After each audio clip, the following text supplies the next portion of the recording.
Bismillahirrahmanirrahim. Assalamualaikum warahmatullahi wabarakatuh. Alhamdulillah. Alhamdulillahilladzi ja'ala Ramadhana syahrul i'tikaf. Syahrun fihi lailatun khairun min alfi syahrin. Faman hurimaha hurimal khairu kullu.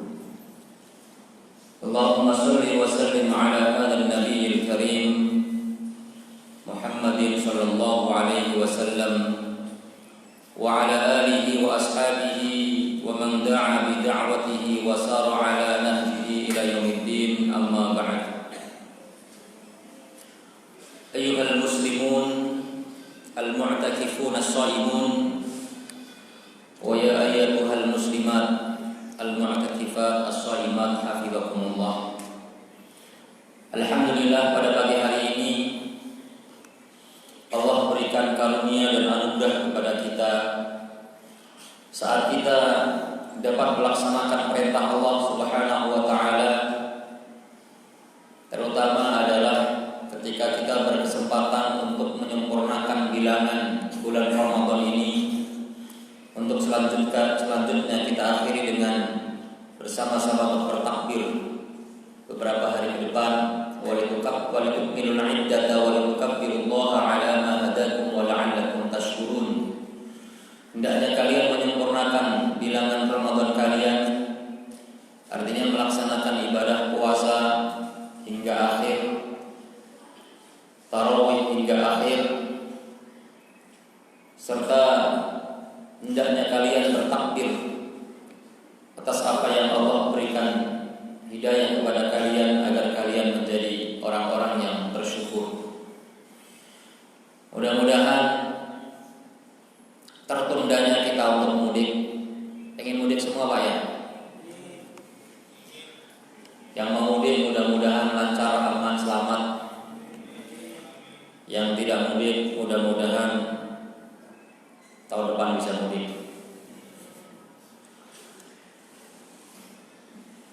Pada pagi hari ini saya diberikan amanah untuk menyampaikan urgensi dan keutamaan mengeluarkan zakat. Jadi tidak berbicara tentang fikih zakatnya, tapi berbicara tentang keutamaan serta urgensi dari ibadah zakat yang tujuannya adalah untuk memberikan pengetahuan dan semangat motivasi agar kita rela dan tidak eman untuk mengeluarkan mimma razaqnakum, sesuatu yang Allah sudah karuniakan kepada kita. Zakat adalah ibadah yang berkaitan dengan harta. Walaupun zakat ada dua macam, ada zakatul fitr dan zakatul mal. Hanya zakatul fitr, zakat fitrah, jumlah harta yang dikeluarkan tidak terlalu banyak, hanya menyeluruh hampir kepada seluruh lapisan masyarakat muslim. Karena siapapun yang telah ada dan masih ada di bulan Ramadan dan bulan Syawal, maka ia berkewajiban untuk menunaikan zakat fitrahnya linafsihi wa liman ya'ulu alaihi, untuk dirinya dan orang yang dinafkahinya. Kalau ini kita tidak ragukan lagi, artinya semua orang memiliki kesadaran penuh, memiliki semangat yang sama. Bukan hanya orang yang berharta, tapi orang yang tidak berharta pun ia bersemangat untuk mengeluarkan zakat fitrahnya. Sehingga hampir-hampir kita tidak menemukan ada satu jiwa manusia yang mustahik satu jiwa mustahik yang tidak mendapatkan zakat fitrah di bulan Ramadan ini. Dan juga hampir-hampir kita tidak menemukan seseorang yang hakikatnya dia adalah mustahik, dalam kesempatan yang lain dia adalah muzaki, yaitu mengeluarkan zakat fitrah itu. Jadi dia berhak untuk mendapatkan zakat fitrah atau zakat yang lainnya. Dan karena dia telah menerima banyak zakat dari sana sini, sehingga dia telah berkecukupan untuk bisa memenuhi kebutuhan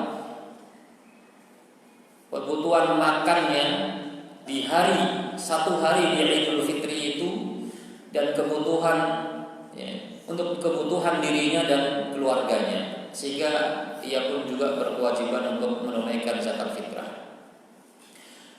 Nah, yang menjadi persoalan dalam hidup kita ini adalah berkaitan dengan zakat mal, zakat yang berkaitan dengan harta.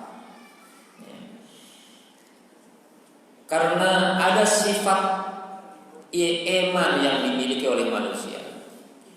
Manusia dengan sifat kemanusiaannya merasa sayang kalau mengeluarkan dan memberikan harta itu kepada orang lain. Apalagi yang dikeluarkan misalnya cukup besar. Zakat mal yang ukurannya untuk 1 tahun nisabnya hampir 45 juta, kemudian dikeluarkan 2,5%, hampir 1 juta, 1 juta rupiah, maka sebagian masyarakat kita merasa berat. Oleh karenanya, dengan mengetahui dan memahami urgensi serta fadilah dari zakat, dan mengetahui ancaman bagi orang-orang yang meninggalkan zakat, mudah-mudahan tidak ada rasa sayang bagi kita terhadap harta kita, dan tergugah kesadaran kita bahwa sesungguhnya harta yang diberikan kepada kita bukan murni milik kita, tapi merupakan milik Allah yang dititipkan kepada kita untuk diberikan kepada fakir miskin, serta meyakini bahwa sesungguhnya apa yang kita keluarkan itu sama sekali tidak akan mengurangi harta yang kita miliki. Bahkan yang terjadi adalah sebaliknya, bahwa apa yang kita keluarkan dari harta zakat yang kita punya justru akan menambah jumlah harta kita di kemudian hari. Di antara urgensi dan fadilah dari zakat adalah yang pertama, ada 20 kurang lebih, kalau nggak cukup tahun depan. Al-wa'du bil ajril azim. Allah memberikan janji kepada kita bahwa kita akan mendapatkan pahala yang besar dan memiliki rasa aman di hadapan Allah Subhanahu wa taala. Hal ini sesuai dengan yang Allah firmankan dalam surah Al-Baqarah ayat 277. Innal ladzina amanu wa 'amilus solihati wa aqamus salata wa atawuz zakata lahum ajruhum 'inda rabbihim. Orang-orang yang beriman dan beramal soleh dan mengerjakan salatnya dan menunaikan zakatnya. Dengan walladzi wa 'amilus solihat saja sebenarnya sudah mencakup banyak amal perbuatan di dalamnya, termasuk sholat dan zakat. Tetapi Allah menyebutkan secara khusus dua ibadah ini, wa aqimus shalah wa aqamus sholata wa atawuz zakah, menunjukkan bahwa dua ibadah ini sangat-sangat penting dan yang paling penting di antara amal-amal soleh yang lainnya. Jadi ketika sesuatu yang bersifat umum sudah disebutkan, lalu ada sesuatu yang khusus dari yang umum itu disebutkan kembali secara definitif dan secara khusus, maka berarti disebutkannya secara khusus itu menjadi sangat penting. Seperti misalnya dalam Al-Quran, Allah mengatakan tanazzalul malaikatu warruhu fiha. Para malaikat turun ke bumi ini saat Lailatul Qadar. Sebenarnya sudah mencakup semua malaikat, tetapi kenapa Jibril disebut secara khusus warruhu fiha? Ar-ruh adalah Jibril, disebabkan karena Jibril memiliki makna secara khusus, memiliki keutamaan secara khusus, maka disebut secara definitif dan secara khusus dibandingkan yang lain-lainnya. Maka mereka mendapatkan lahum ajruhum, mereka akan mendapatkan balasan bagi mereka. Kata lahum ajruhum menunjukkan bahwa pahala yang Allah berikan kepada mereka itu menjadi sebuah keniscayaan, karena khobarnya didahulukan daripada mubtada'nya. Lahum ajruhum 'inda rabbihim, yang ada di sisi Allah Subhanahu wa taala. Lalu dinisbatkannya kata al-ajr itu kepada Allah, dinisbatkannya pahala itu kepada Allah, juga menunjukkan betapa besar pahala yang Allah berikan kepada mereka. Jadi segala sesuatu yang dinisbatkan kepada Allah pasti menjadi mulia. Misalnya baitun, rumah, itu biasa kalau rumah. Tapi kalau baitullah itu menjadi luar biasa. Rumah Allah. Ya. Nabi Soleh punya unta, dan untanya dinisbatkan kepada Allah. Naqatullah, unta Allah, maka unta itu menjadi luar biasa. Abdun, budak, itu biasa. Tapi kalau Abdullah, budaknya Allah, itu menjadi luar biasa. Jadi lahum ajruhum 'inda rabbihim, maka pahala yang kemudian dinisbatkan kepada Allah, maka itu menjadi luar biasa. Sama dengan pahala yang diberikan Allah kepada puasa. Illa shaum fa innahu li wa ana ajzi bihi. Jadi semua amalan anak Adam itu akan kembali kepada dirinya kecuali puasa. Puasa itu milikku dan aku sendiri yang akan memberikan balasan kepadanya. Jadi pahala yang berlimpah kepada orang-orang yang disebutkan dalam ayat tersebut. Alladzina amanu wa 'amilus shalihat, orang beriman dan beramal saleh, wa aqamus shalah, menunaikan zakat, wa atawuz zakah, dan membayarkan zakat. Dan mereka merasa aman di hadapan Allah. Tidak ada rasa takut, tidak ada rasa sedih. Wala khaufun 'alaihim wala hum yahzanun. Tidak ada rasa takut dalam diri mereka, dan mereka tidak bersedih. Tidak takut bahwa amal-amalnya tidak diterima oleh Allah Subhanahu wa taala. Tidak takut akan diadab oleh Allah Subhanahu wa taala. Dan mereka tidak bersedih. Tidak bersedihnya karena belum maksimal dalam melakukan amal-amal ketika berada di dunia.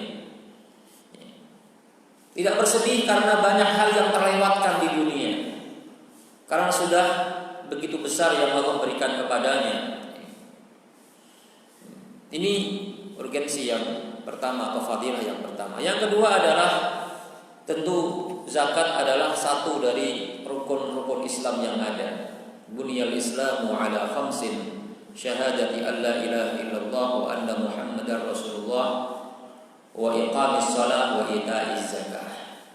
Bahwa Islam itu dibangun di atas 5 pilar.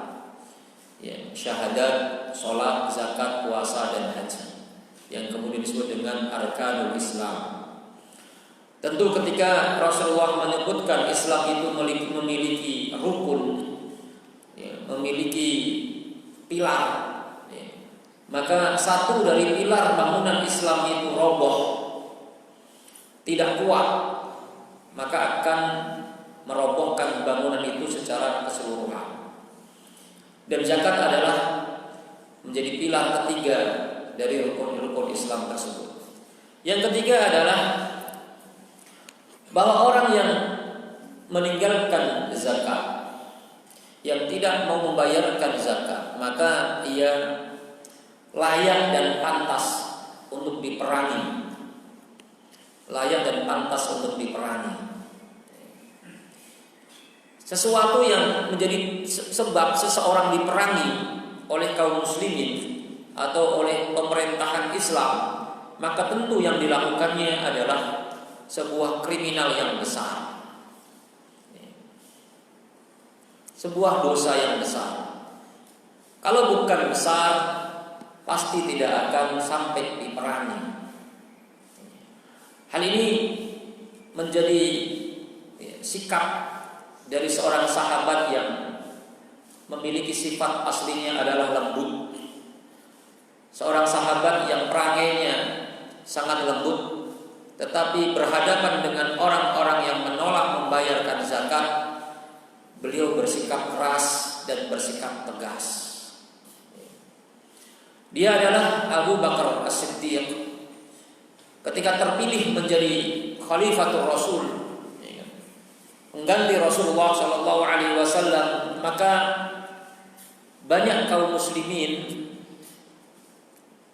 yang mana kaum muslimin yang menolak zakat ini adalah orang-orang yang terakhir masuk Islam, dan masuk Islamnya pun berbondong-bondong sehingga tarbiyahnya belum matang.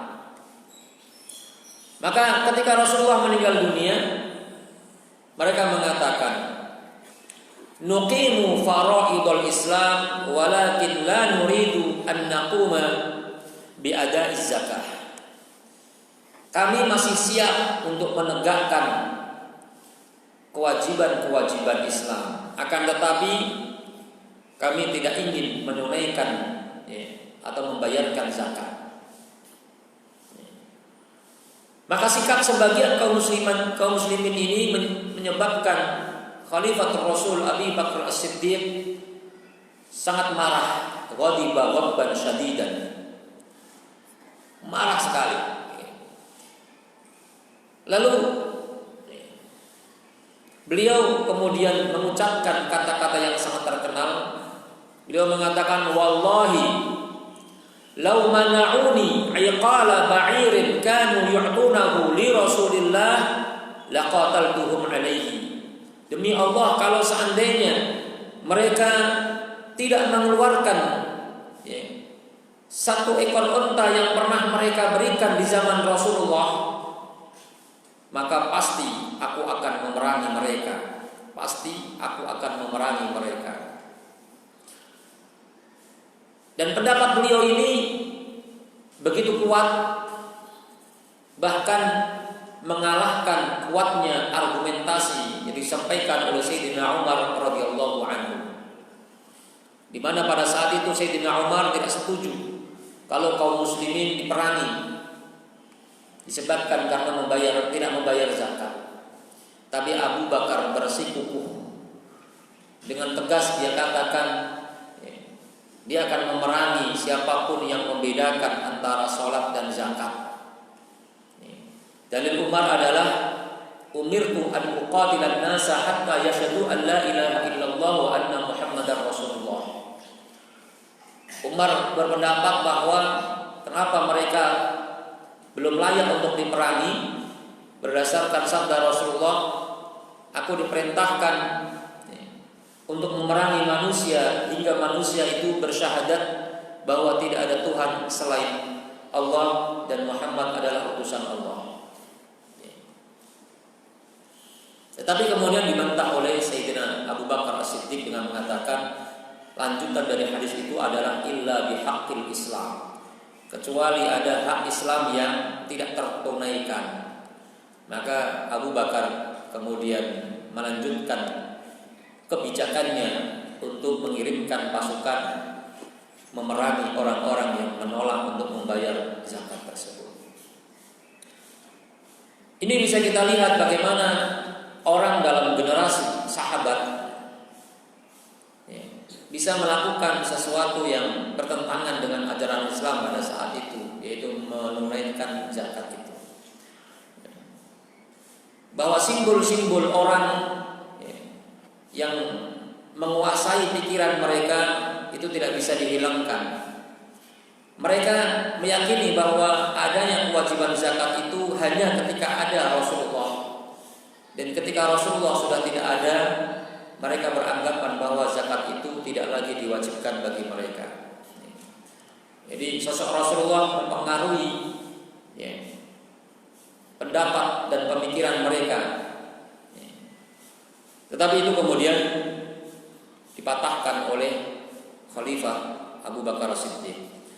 Yang berikutnya adalah tadhirul qalb, bahwa zakat akan membersihkan hati. Membersihkan hati sang muzaki dan membersihkan hati orang yang diberikan zakat atau mustahiknya. Sang muzaki dibersihkan hatinya dari sifat bakhil, dari sifat tamak, dari sifat hubbud dunya, tidak sayang kepada hartanya. Dibersihkan hatinya dari itu, diluruskan orientasinya, bahwa orientasinya bukanlah dunia, orientasinya adalah akhirat. Harta yang dimilikinya, yang Allah berikan kepadanya, adalah sarana bagi dia untuk meraih akhiratnya. Serta membersihkan hati orang-orang yang menerima zakat atau mustahik. Orang-orang yang diberikan zakat akan hilang rasa bencinya, akan hilang rasa hasudnya, akan hilang rasa keinginan untuk menguasai dan memiliki harta milik orang lain. Karena dia sudah nyaman bahwa kondisi saya tidak akan mengkhawatirkan, karena masih banyak orang yang nantinya akan memberikan bantuan ketika aku membutuhkan dan dalam kondisi yang layak untuk dibantu. Sehingga dia tidak berusaha untuk melakukan kejahatan-kejahatan terhadap harta milik orang lain. Kemudian yang berikutnya adalah orang yang berzakat merupakan orang yang sedang bertransaksi dengan sang pembawa rizki, sang pemberi rizki, yaitu Allah Subhanahu wa ta'ala. Kalau bertransaksi dengan orang yang tidak berharta, mungkin kita khawatir kalau perdagangan kita rugi. Tapi kalau kita berdagang dengan orang yang hartanya banyak, kita usaha dengan orang yang hartanya banyak, kita berbisnis dengan orang yang hartanya berlimpah, maka kita tidak akan khawatir menimpa kerugian dalam dagang kita. Apalagi kita berdagang dengan Allah Subhanahu wa ta'ala yang menguasai langit dan bumi, yang memiliki perbendaharaan langit dan bumi. Walillahi khazainus samawati wal ardh, yang memiliki seluruh harta kekayaan yang ada di muka bumi ini. Maka tidak ada rasa khawatir akan mendapatkan kerugian dari perdagangan itu. Allah Subhanahu wa ta'ala berfirman dalam surah Ar-Rum ayat 39, "Wa ma ataitum min riba liyarbuwa fi amwalin nas fala yarbu 'indallah. Wa ma ataitum min zakatin turiduna wajhallah faulaika humul mud'ifun." Bahwa harta riba yang kalian lakukan agar bisa bertumbuh dan bertambah dalam harta-harta yang dimiliki manusia. Jadi kalau kita memberikan hutangan kepada orang lain, kita berharap mendapatkan tambahan bunga dari harta tersebut, maka fala yarbu 'indallah. Itu tidak akan tumbuh dan berkembang di sisi Allah Subhanahu wa ta'ala. Di ayat ini turun sebelum ada keharaman riba. Riba belum diharamkan secara totalitas. Baru diberikan arahan kepada kaum muslimin untuk berpikir, kalau kita ingin mendapatkan keuntungan dari riba, maka kita tidak akan mendapatkan keuntungan di sisi Allah Subhanahu wa ta'ala. Sama dengan ketika kaum muslimin bertanya tentang khamr. Yas'alunaka 'anil khamri wal maisir qul fihi ma ithmun kabirun wa manafi'u lin-nas wa ithmuhuma akbaru min naf'ihima. Ketika mereka bertanya tentang khamr dan maisir, judi, maka katakanlah di dalamnya ada manfaat, tapi dosa yang ada di dalamnya lebih besar daripada manfaatnya. Sehingga orang kemudian berpikir, ngapain saya minum minuman keras kalau ternyata dosanya lebih banyak daripada manfaatnya. Jadi belum diharamkan pada saat itu. Nah ini juga riba belum diharamkan. Jadi kalau kita ingin mendapatkan tambahan harta dengan berperilaku, dengan melakukan aktivitas riba, maka tidak akan mendapatkan keuntungan di sisi Allah Subhanahu wa taala. Kalau ingin mendapatkan keuntungan di sisi Allah adalah wa ma ataitum min zakatin, hendaknya kita menunaikan zakat kita dengan tujuan turiduna wajhallah, untuk mendapatkan ridho dari Allah. Maka inilah cara kita untuk mendapatkan keberuntungan yang berlipat ganda di sisi Allah Subhanahu wa taala.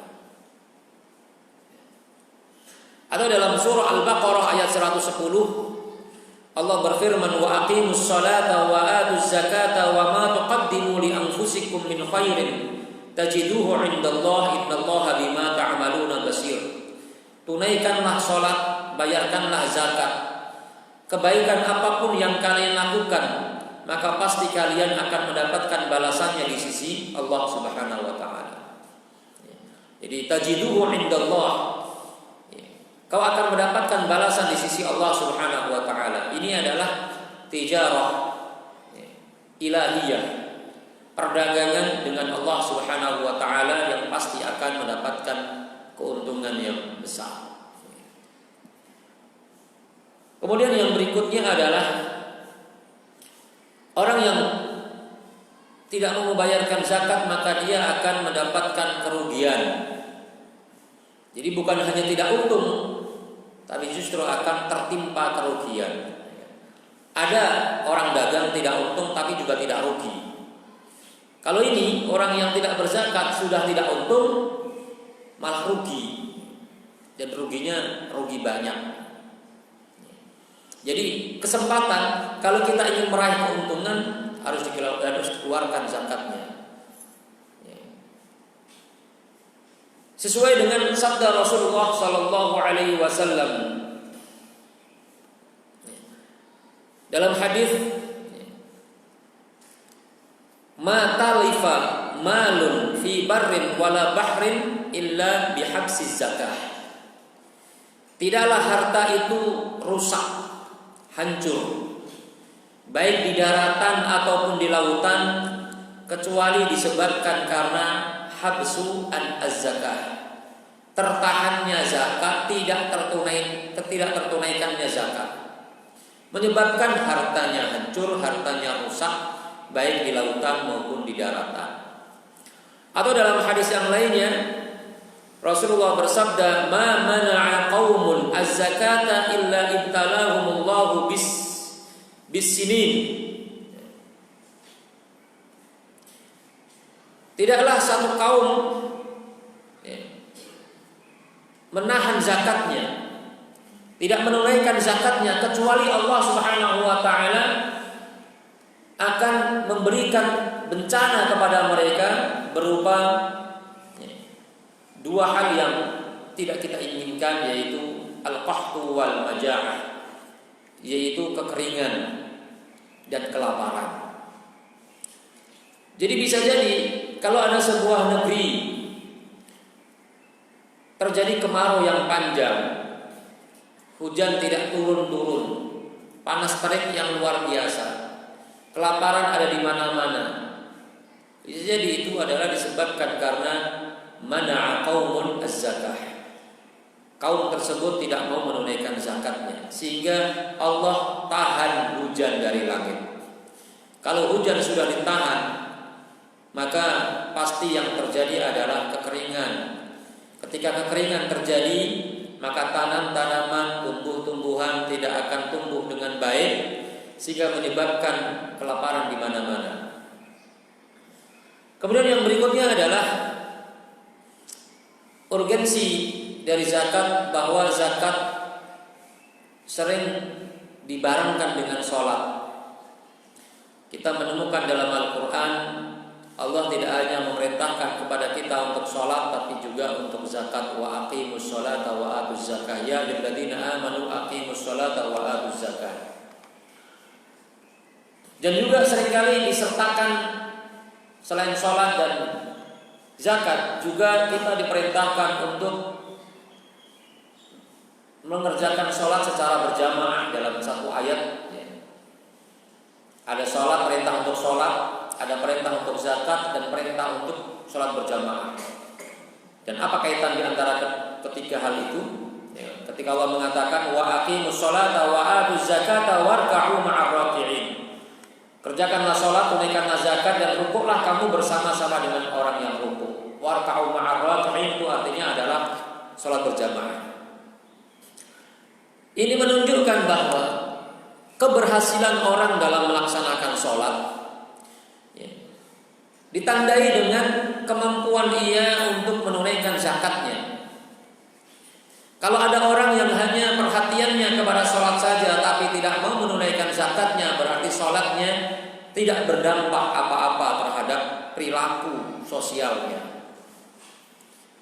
Dan kenapa kita diperintahkan untuk sholat berjamaah? Agar kita tahu di antara jamaah sholat yang ada siapa orang-orang yang layak dan pantas untuk dibantu, yang berhak untuk mendapatkan zakat tersebut, dan mereka diprioritaskan. Jadi kalau ada dua orang, yang satu rajin sholat, yang satu tidak, yang satu rajin jamaah, yang satu tidak rajin jamaah, sama-sama butuh, sama-sama mustahik, makanya didahulukan adalah orang yang rajin sholatnya, orang yang rajin jamaahnya. Karena kalau kita berikan zakat itu kepada orang fasik, dikhawatirkan harta yang kita miliki itu akan digunakan untuk hal-hal yang haram dan tidak sampai kepada tujuannya kalau begitu. Kecuali kalau kita bisa memastikan bahwa ketika kita berikan harta kepada mereka, maka mereka kemudian tertarik untuk pergi ke masjid. Bisa jadi orang malu ke masjid karena tidak memiliki pakaian, karena tidak pede berhadapan dengan saudara-saudara yang lainnya. Maka kita boleh berikan kepada mereka dalam rangka untuk ta'liful qulub, untuk meluluhkan hatinya supaya dia mau melakukan amal-amal soleh. Kemudian yang berikutnya adalah al-aghniya'u mustakhlafuna minallah. Orang-orang kaya itu adalah orang-orang yang diberikan wewenang oleh Allah Subhanahu wa taala untuk mengelola harta kekayaan. Orang-orang kaya itu adalah mustakhlafun, wakil-wakil Allah untuk menerima titipan Allah Subhanahu wa taala yang harus disalurkan kepada sesama saudaranya.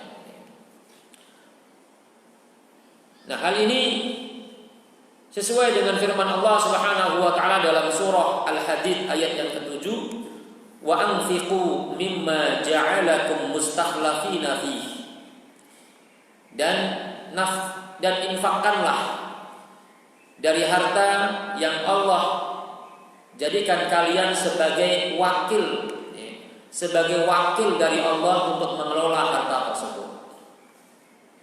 Jadi Allah sebut orang yang mendapatkan harta itu mustakhlaf, orang yang menjadi wakil dari Allah Subhanahu wa taala untuk mengatur dan mengelola harta kekayaan yang Allah berikan kepadanya. Dan di antara yang harus ia kelola dan manage adalah bagaimana harta itu bisa tersalurkan kepada orang-orang miskin.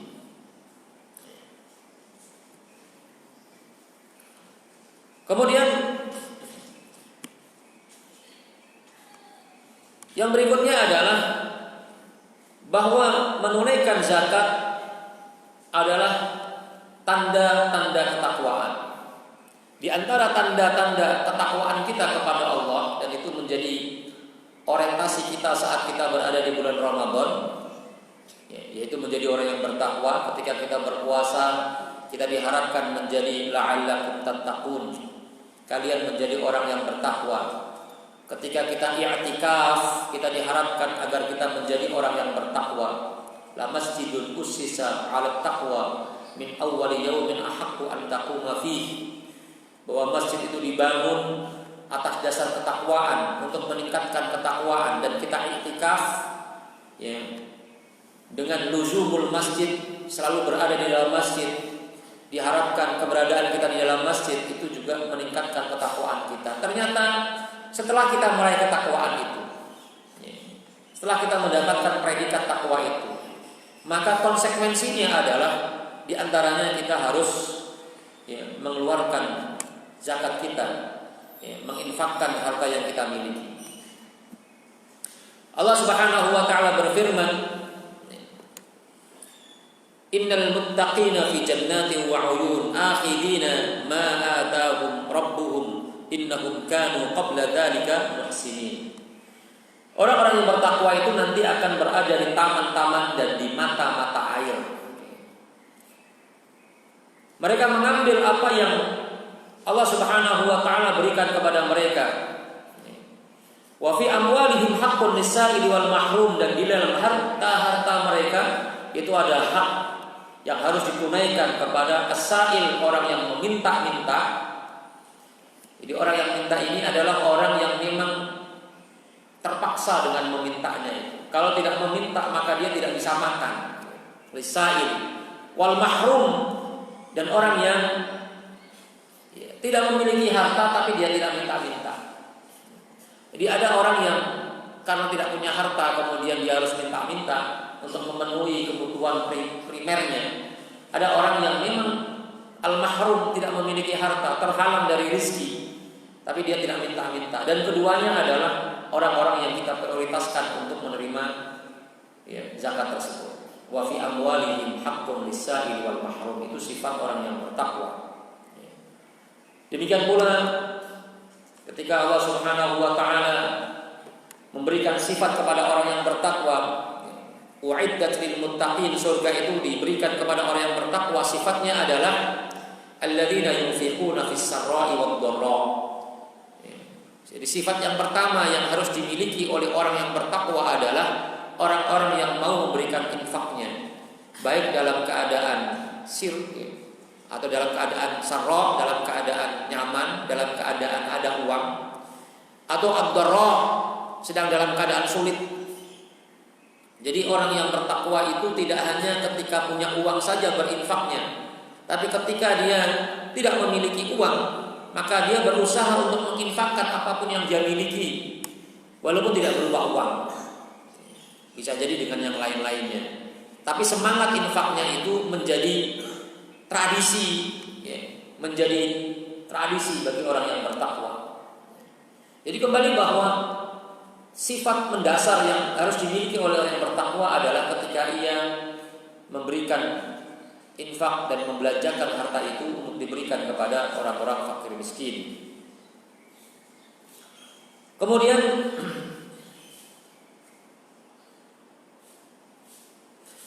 orang yang menunaikan zakat nanti di akhirat akan bersama dengan orang-orang yang siddiqin dan orang-orang yang syuhada. Meraih predikat menjadi orang-orang yang siddiqin, yaitu orang-orang yang benar keislamannya, keimanannya, orang-orang yang jujur dalam beramal soleh. Sesuai dengan sabda Rasulullah sallallahu alaihi wasallam, Inni syahidtu an la ilaha illallah. Ini perkataan seorang laki-laki kepada Rasulullah. Aku bersaksi bahwa tidak ada Tuhan selain Allah dan engkau adalah Rasulullah. Aku kerjakan sholat 5 waktu dan aku puasa Ramadan. Aku tunaikan zakat. Maka Rasulullah berkata kepada orang yang telah mengatakan bahwa aku bersaksi tiada Tuhan selain Allah dan seterusnya tadi, mengerjakan sholat dan zakat adalah, Rasulullah mengatakan kepadanya, man mata ala hadza kana minas siddiqin wa syuhada. Siapa yang mati dalam keadaan kondisinya seperti itu, bersyahadat tidak ada Tuhan selain Allah, Muhammad adalah utusan Allah, mengerjakan sholat dan menunaikan zakatnya serta berpuasa di bulan Ramadan, kata Rasulullah, maka dia termasuk orang-orang yang siddiqin, orang-orang yang jujur, wa syuhada, dan orang-orang yang mati syahid, artinya mendapatkan pahala sama dengan orang-orang yang mati syahid. Tentu statusnya bukan mati syahid, tapi pahala mati syahid itu dia peroleh. Nah, di antaranya adalah menunaikan zakat itu.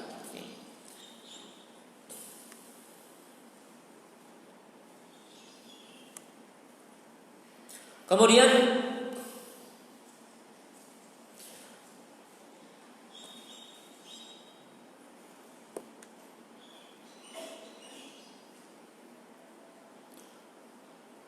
takfir as-sayyi'at wa dukhulul jannah, bahwa zakat itu akan menghapuskan kesalahan-kesalahan kita dan akan memasukkan kita ke dalam surga. Di antara kunci kita meraih surga dan dihapuskannya kesalahan-kesalahan kita hingga kita selamat dari neraka adalah hendaknya kita menunaikan zakat kita. Sebagaimana yang Allah Subhanahu wa taala firmankan dalam surah Al-Maidah ayat yang ke-12,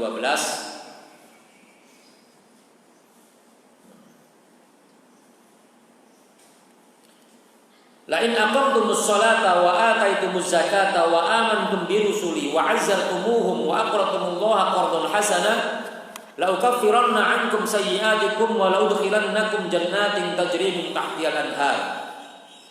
Jika kalian menunaikan salat kalian dan kalian tunaikan zakat kalian, kalian beriman kepada rasul-rasulku dan memuliakan mereka, dan kalian memberikan hutangan kepada Allah dengan hutangan yang baik, maka pasti aku akan hapuskan kesalahan-kesalahan kalian dan aku akan masukkan kalian ke dalam surga yang mengalir di bawahnya sungai-sungai. Tapi ini adalah urgensi dan keutamaan zakat dan masih banyak ya. Tidak saya sebutkan semuanya. Mudah-mudahan dari urgensi itu kita bersemangat untuk mengeluarkan zakat kita. Dan saya tutup dengan khuturatu man'i az-zakah. Jadi kalau tadi fadilah yang tujuannya adalah untuk menyemangati kita agar mengeluarkan zakat, nah ini ancaman bagi orang-orang yang meninggalkan zakat, orang-orang yang eman dengan hartanya. Yang pertama adalah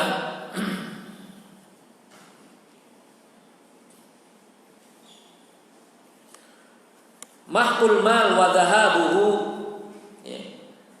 bi anwa'i mujibatil halaki wa asbabut talaf.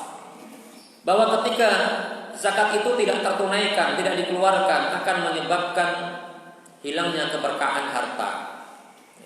Hilangnya keberkahan harta. Karena harta itu akan berkah kalau kita sedekahkan. Yamhaqullahu riba wa yurbis shadaqah.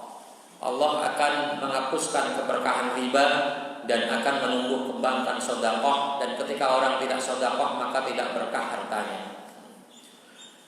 Dan akan menimbulkan berbagai macam hal yang menghancurkan, yang akan mendatangkan bencana. Jadi tidak zakat itu bisa datang bencana menimpa kita. Yang tadi juga hadisnya sudah sebagian kita sebutkan.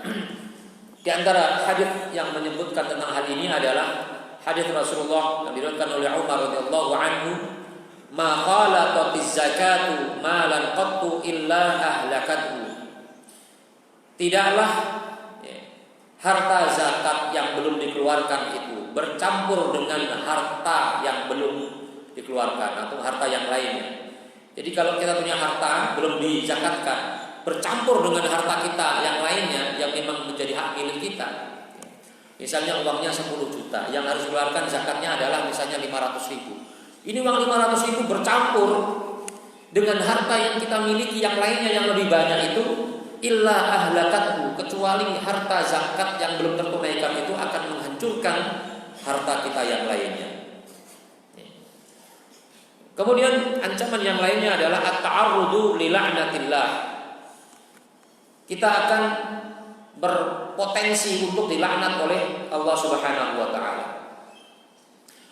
Laknat itu artinya adalah at-tardu min madhanir rahmah, yaitu terusir dari rahmat, dijauhkan dari rahmat Allah Subhanahu wa taala.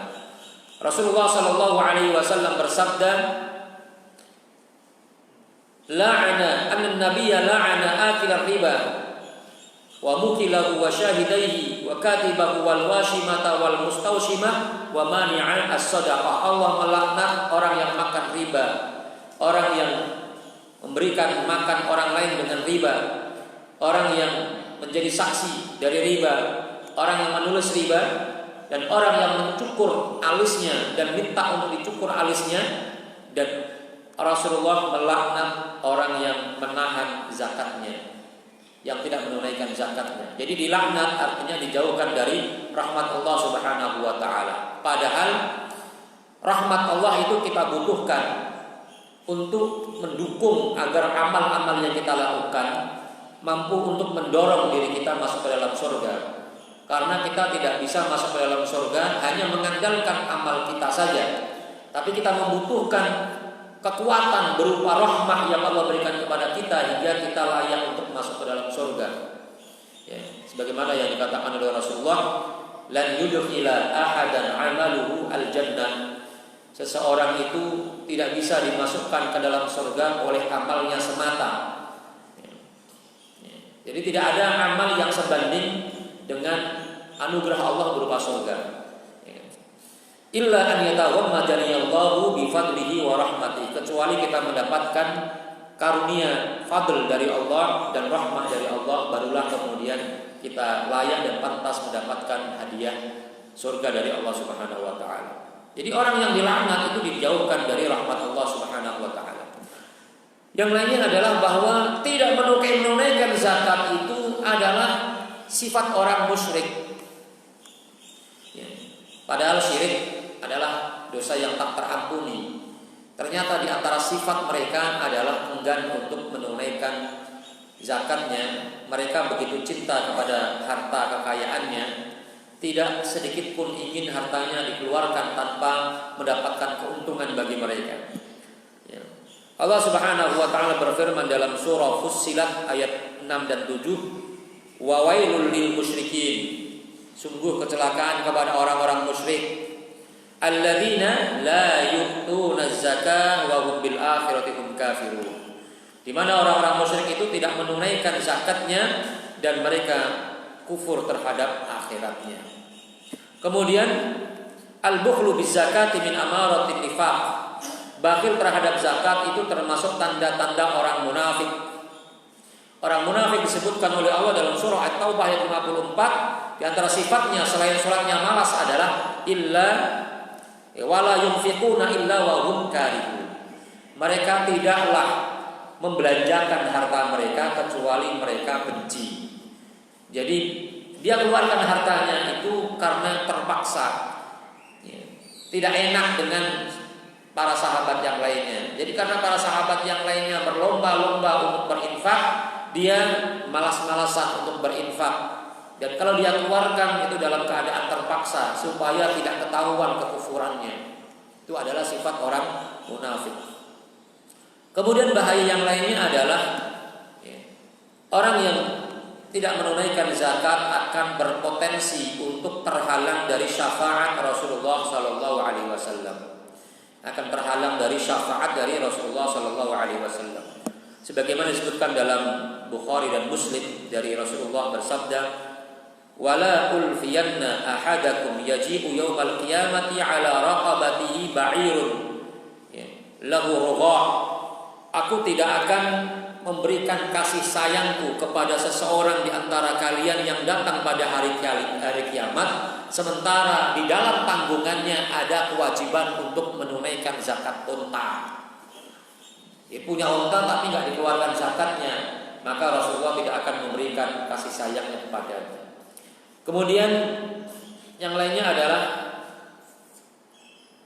akan mendapatkan hukuman nanti di akhirat, akan diberikan hukuman di akhirat, dan ancaman hukuman yang Allah berikan kepada orang-orang yang tidak mau menunaikan zakat di akhirat itu sangat banyak. Di antaranya adalah mereka akan dibakar yauma yuhma fi nari jahannam, mereka akan dibakar di atas neraka jahannam dan disetrika, dipanaskan punggungnya, baunya dan anggota badan yang lainnya. Itu sebagaimana yang disabdakan oleh Rasulullah, Atau dalam Al-Quran juga ada, ma min sahibi kanzin la yuaddi zakatahu illa uhmiya alaihi fi nari jahannam. Tidaklah ada seseorang yang berharta yang tidak ia keluarkan zakatnya kecuali ia akan dipanggang di atas neraka jahanam. Kemudian juga hadis Rasulullah sallallahu alaihi wasallam